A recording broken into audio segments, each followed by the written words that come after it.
ये एक बहुत बढ़िया क्वेश्चन डेफिनिट इंटीग्रल्स का हम लोग देखेंगे कि -π/2 से π/2 sin square x by 1 + 2 to the power x dx एक ट्रिगोनोमेट्रिक फंक्शन है, दूसरा एक्सपोनेंशियल फंक्शन है।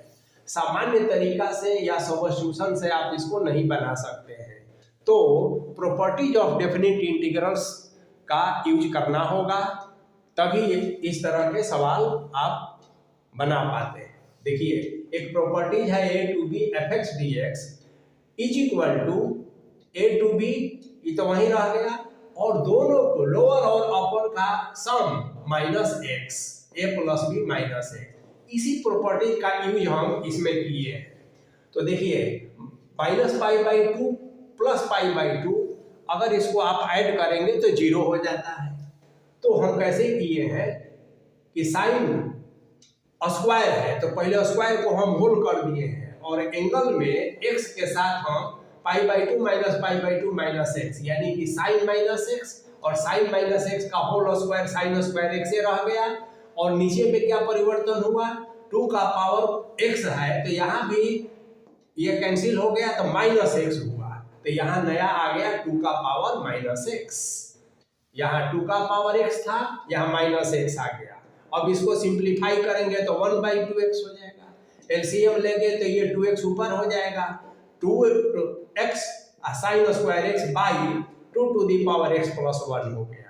अब इसको नंबर 2 मान लीजिए, एक यह है, 2 यह है, अब दोनों को ऐड कर दीजिए तो LHS का LHS के तरफ तो 2i हो गया, RHS का RHS के तरफ तो आप -π/2 से π/2 ये तो सेम रहेगा, और ऐड करने पर देखिए ये 2 का पावर x है, साइन स्क्वायर x है, यहाँ साइन स्क्वायर x है, तो साइन स्क्वायर x कॉमन हो जाएगा और 2 to the power x plus 1 हो जाएगा, और नीचे तो 2 to the power x plus 1 है ही।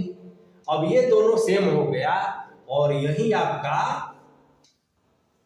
रास्ता क्लियर हो गया इंटीग्रल्स प्राप्त करने का। तो साइन स्क्वायर x हो गया। अब साइन स्क्वायर x का आप इंटीग्रल निकालना जानते हैं, किसी भी तरह इसको मल्टीपल एंगल में बदलकर निकाल लिया जाता है, हमने बनाया है, देख लीजिए। अभी -π/2 से π/2 को हम 0 से π/2 × 2 लिख देते हैं। अब इस 2 को हम भीतर भेज देते हैं।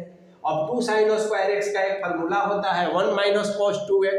अब इसका integration x minus sign x/2 हो जाता है, और लिमिट रख देते हैं तो 2i =